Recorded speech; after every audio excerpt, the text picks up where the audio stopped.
جس کی وجہ سے گندم نہیں ہوئی اور گندم کا ایک بحران بھی آپ کے سامنے ہوا. تو یہ تھا مین مطالبہ اس وقت لاہور کی کسان تحریک کا.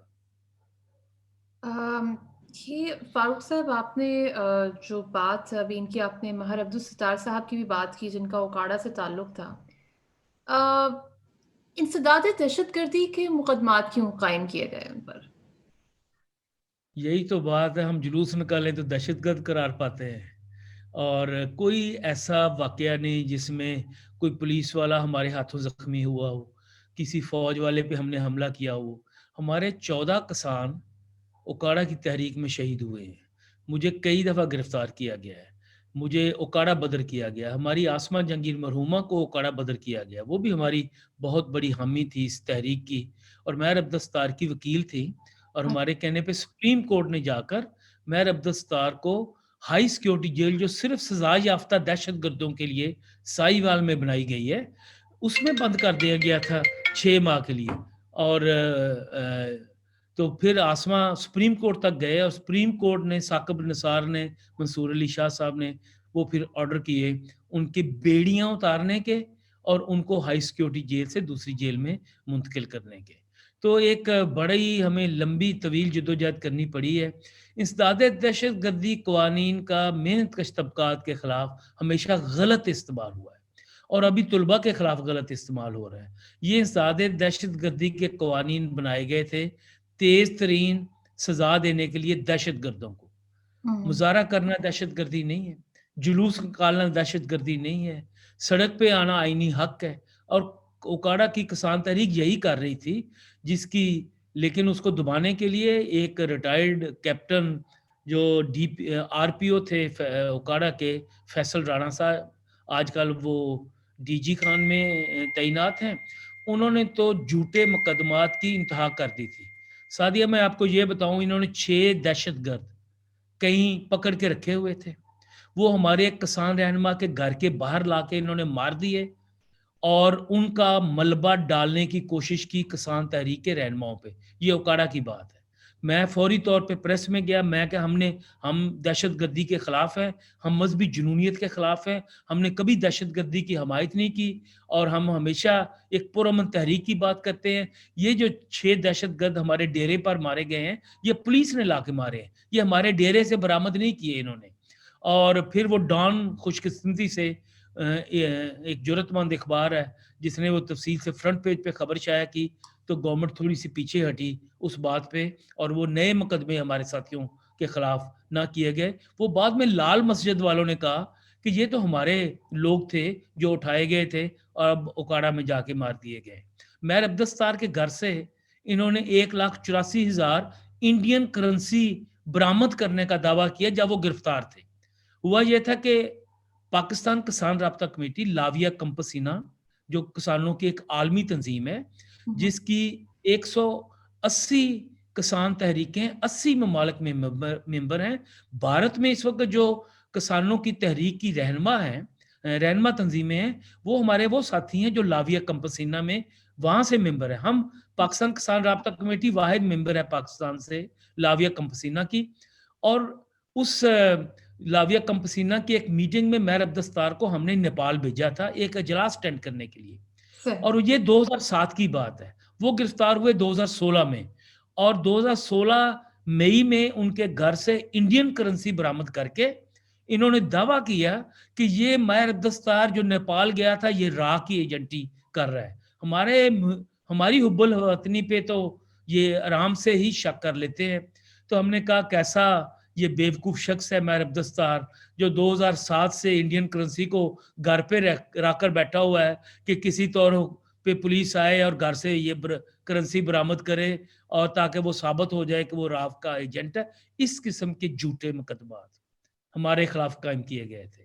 لیکن مہر عبدالستار جو بات کہہ رہا تھا وہ یہ تھا کہ جو کسانوں کے پاس, مزاروں کے پاس 14,000 ایکڑ اوکاڑا میں زمین ہے, جو 100 سال سے زیادہ وہ کاشت کر رہے ہیں, ان کو مزاروں کے نام کریں, ان کو آپ زبردستی اپنے پاس نہ رکھیں. یہ تھا وہ سارا زمین کی ملکیت کا ایشو تھا جس پہ ساری جدوجہد ہو رہی تھی.